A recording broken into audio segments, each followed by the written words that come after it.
As we journey through life, the aging process brings inevitable changes. While some are visible, like graying hair or wrinkles, others are more subtle and can quietly erode our well-being. These habits often go unnoticed until they have significantly impacted our relationships, health, and happiness. In this video, we'll explore 12 such habits that many seniors unknowingly adopt and provide practical strategies to overcome them. 1. Becoming overly negative or critical, the silent relationship killer. As a physician who has worked with older adults for decades, I've witnessed firsthand how unchecked negativity can quietly unravel even the most cherished relationships. It often starts subtly, a comment about how things used to be better, or a sigh when discussing health or family. But over time, this pattern becomes ingrained, creating a toxic atmosphere that repels rather than connects. Take Sarah, a retired schoolteacher I once counseled. She was intelligent, witty, and full of stories, but her tone had grown critical of the government, of young people, even of her neighbors. She saw it as honesty, but her friends saw it as draining. Eventually, fewer people called. Her grandchildren stopped visiting as often. She didn't understand why until she asked me why she felt so alone. This negativity isn't just emotional, it's physiological. Chronic pessimism has been linked to increased inflammation, higher cortisol levels, and even cognitive decline. The body quite literally internalizes the mental state we inhabit, but the good news is, this habit can be reversed. Start small, begin each conversation with something positive. Instead of "my back hurts again," say, "I saw the loveliest bird outside my window this morning." Focus on gratitude, no matter how small. Compliment someone. Ask a sincere question and truly listen to the answer. When Sarah adopted this habit, the change was remarkable. Conversations lasted longer. Her daughter lingered on the phone. Her grandkids started visiting just to hear her stories again, this time told with joy, not judgment. 2. Neglecting personal appearance. When self-respect starts to fade, as people age, it's common to hear them say, "Why bother dressing up? I'm not trying to impress anyone."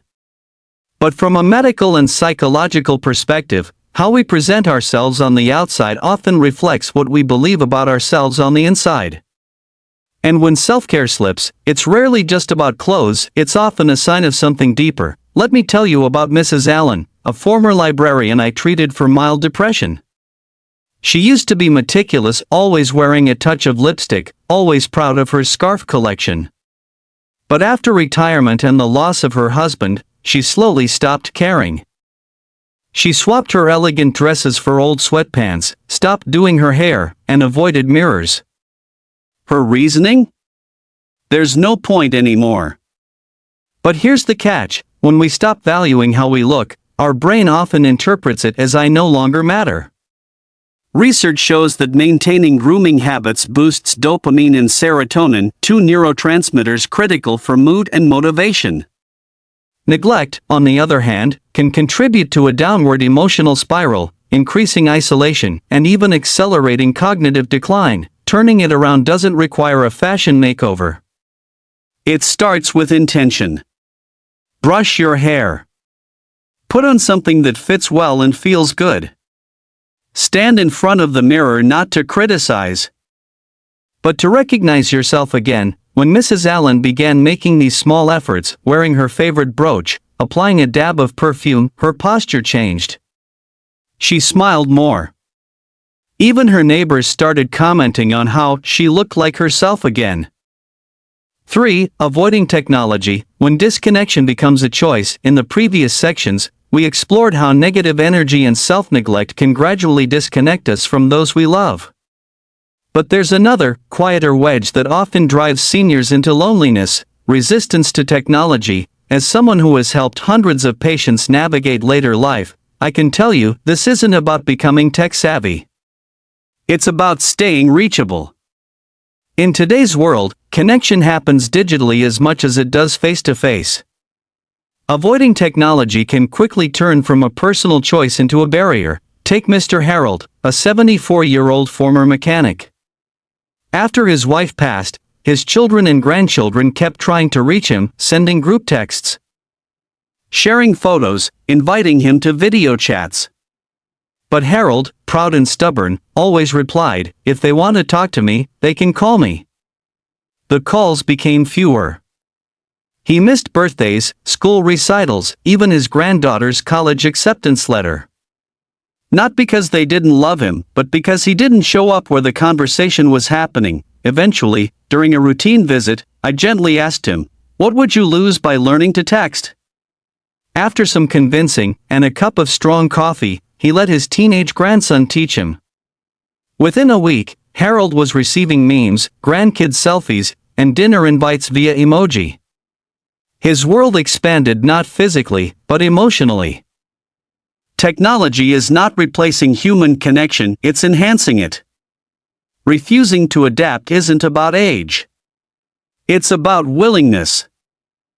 4. Holding on to clutter. When memories become a maze, we've talked about how negativity, self-neglect, and technological resistance can slowly erode connection. But what about the clutter around us, the quiet, suffocating buildup of things?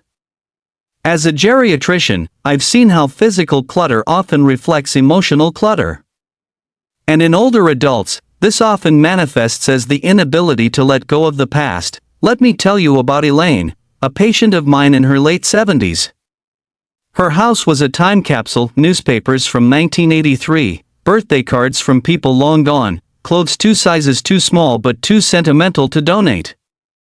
"These things remind me of who I was," she told me once. But those items didn't bring joy anymore, they brought guilt, sadness, and stress. Elaine's cluttered home wasn't just inconvenient. It was dangerous. She'd tripped twice, bruised her hip, and stopped inviting people over out of embarrassment. And the deeper issue? She was holding on to these items because she feared letting go meant forgetting. But healing doesn't come from holding on, it comes from choosing what to carry forward. I asked her to try a simple practice. Each day, let go of one thing. Just one. Not a purge, not a dramatic change, just a daily whisper to the past saying, "Thank you, but I'm moving forward." Weeks later, she told me, I found space to breathe again. And more importantly, space to reconnect with her neighbors, her children, even herself.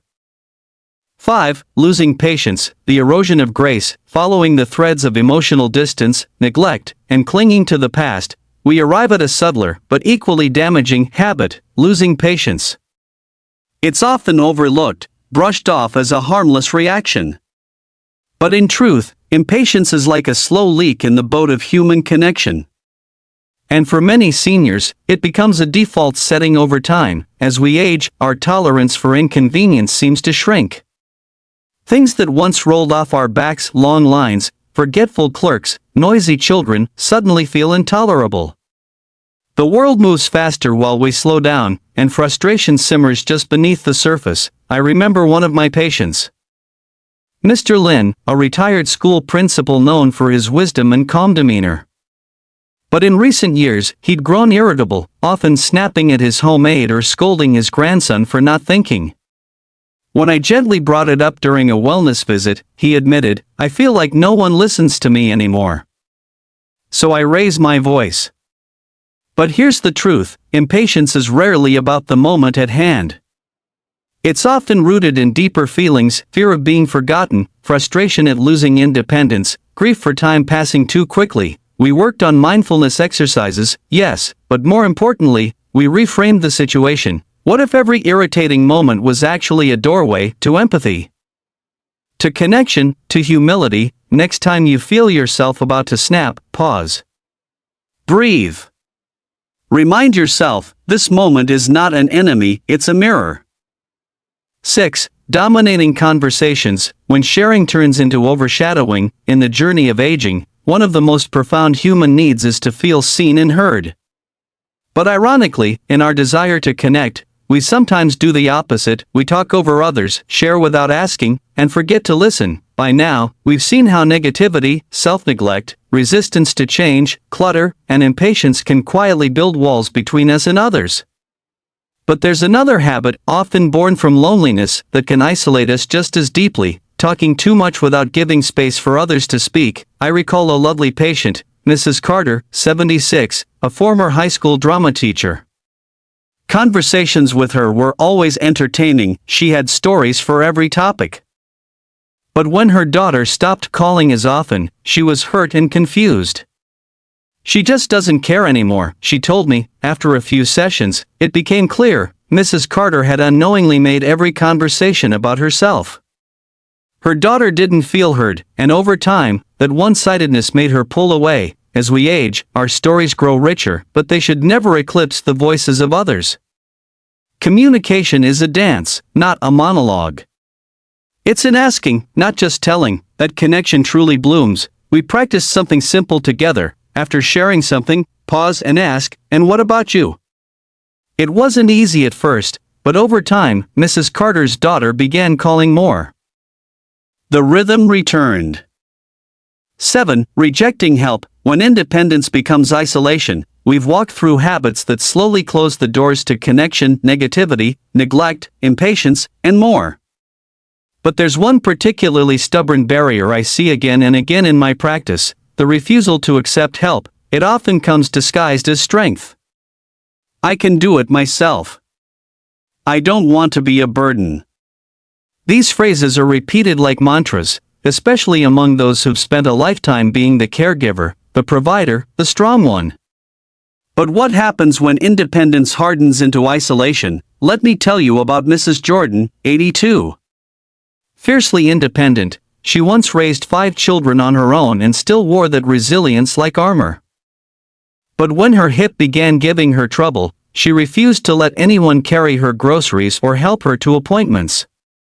"I don't want pity," she said, but here's the truth. People weren't offering pity, they were offering love. One afternoon, after nearly collapsing at the market, a kind stranger insisted on helping. Embarrassed but too tired to argue, she let him. Something shifted in that moment. She realized that accepting help didn't make her weak, it made her human. There's a quiet dignity in receiving. It creates space for mutual care, for connection, for presence. And it allows others the chance to give, something we all need to feel useful and needed. 8. Hoarding money, missing life. When security overshadows joy, by now, we've uncovered how subtle habits of self-protection can quietly erode connection. But there's another habit, more invisible, yet just as impactful, that I often see in my older patients: saving money obsessively, yet never spending it on living. Don't get me wrong, financial caution is wise, especially with fixed incomes and rising healthcare costs. But when saving becomes the only goal, and living is indefinitely postponed just in case, life can quietly slip through your fingers. Take Mr. Delgado, 79, a retired accountant. Meticulous with his spreadsheets, he had more than enough to live comfortably. Yet when his daughter invited him on a family cruise, he declined. "Too expensive," he said. He stayed home, eating leftovers and watching the same news loop, while the rest of his family made lifelong memories. When I asked why, his voice softened. "What if I need it later?" It's a question rooted in fear, not of poverty, but of unpredictability. Yet studies show that experiences, not things, bring long-lasting happiness. Joy comes not from preserving money, but from investing in connection, wonder, and discovery. Eventually, after much coaxing, Mr. Delgado joined his granddaughter's birthday trip. For the first time in years, he danced, laughed, and took selfies under the stars. And when he returned, he said something beautiful: "I didn't lose money, I gained memories." 10. Carrying grudges and regrets, letting go to find peace. As we age, our hearts often collect more than just fond memories. Sometimes, we carry along old wounds, grudges from past relationships, regrets about missed opportunities, or pains from unresolved conflicts. These emotional burdens, while invisible to the eye, weigh us down every single day. I remember a conversation I had with Mrs. Bennett, 76, a former teacher. One day, she broke down in my office, telling me about a rift she'd had with her sister decades ago. It started over a small disagreement but had festered over the years. Despite her sister's passing, Mrs. Bennett never let go of the hurt. "I never got to tell her I was sorry," she said through tears. but I don't think she ever would have forgiven me anyway. This kind of thinking is tragically common in older adults holding on to bitterness, convinced that forgiveness is a sign of weakness.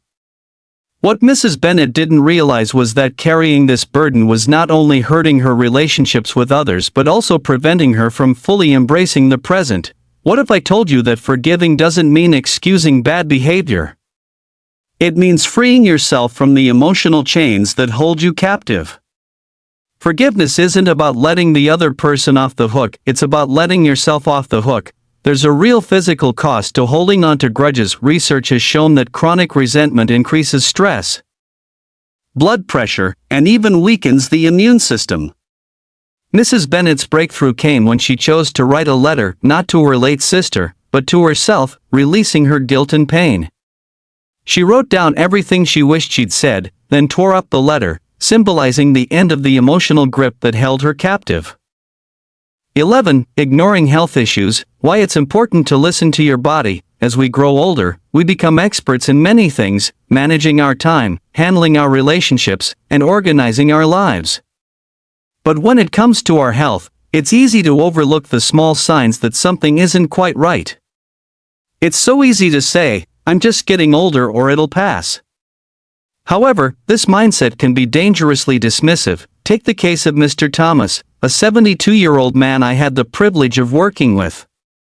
For years, he had been ignoring small warning signs, occasional dizziness, a slight shortness of breath, and joint pain that kept him from doing his daily walks.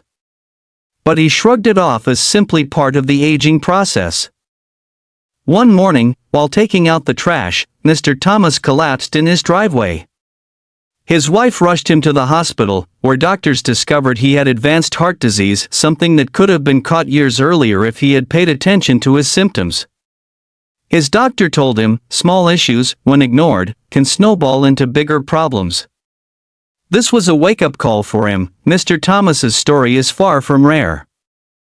Many seniors believe that their discomfort is normal for their age, but the truth is, ignoring health issues only makes them worse over time.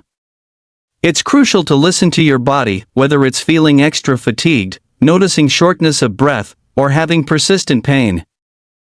These are signs that something might be wrong, and they deserve attention. 12. Living fully in your senior years. Embrace life, not just age. At the end of the day, growing older isn't just about surviving, it's about thriving. After all, with age comes wisdom, but it also comes with the opportunity to create a meaningful, fulfilling life. Yet so many seniors miss out on the joy of their golden years because they fall into the trap of thinking that life is over. The truth is, it's never too late to start living fully again. Consider the story of Margaret, a woman who had spent the last 15 years of her life in a routine. She raised her kids, worked hard, and now in her 70s, found herself alone with no real hobbies or passions. Her life felt small, like it was just about getting through the day. Margaret knew something was missing, but she couldn't put her finger on it until one day, she attended a painting class that a friend had invited her to. Something clicked for her in that class. She remembered her love for art, something she had abandoned long ago for family and work. Margaret started dedicating time every week to her art, and soon she found herself joining a local art group. Through this simple activity, she began to feel alive again. It wasn't just about painting, it was about connecting with others, rediscovering her creativity, and embracing the joy of trying something new. Her life, once filled with monotony, was now filled with passion, new friendships, and a sense of purpose. Margaret's story is a reminder that life doesn't stop when we age, rather, it evolves. Many people get stuck thinking that the best part of life is behind them, but that's simply not true. The best part of life can still be ahead of us if we have the courage to embrace change, to try new things, and to build the relationships that bring us joy. As we've seen throughout this video, aging doesn't have to be a series of small regrets and missed opportunities. It's a time to reflect, make changes, and, most importantly, embrace life with renewed energy. Whether it's improving your relationships, taking better care of your health, or pursuing long-lost dreams, the path to a fulfilling senior life is in your hands. The only thing standing between you and a vibrant, purposeful life is the willingness to change, adapt, and take action. So, as you move forward, remember the wisdom shared here. Don't let the years dictate your happiness. Instead, let your choices, actions, and mindset guide you towards a life filled with connection, joy, and purpose. I hope this video has inspired you to take charge of your own journey, no matter your age. If you're committed to making some positive changes in your life, I'd love to hear about it. Drop a comment below and let me know what steps you'll be taking to live your life more fully. Don't forget to like, share, and subscribe for more content that empowers you to live your best life.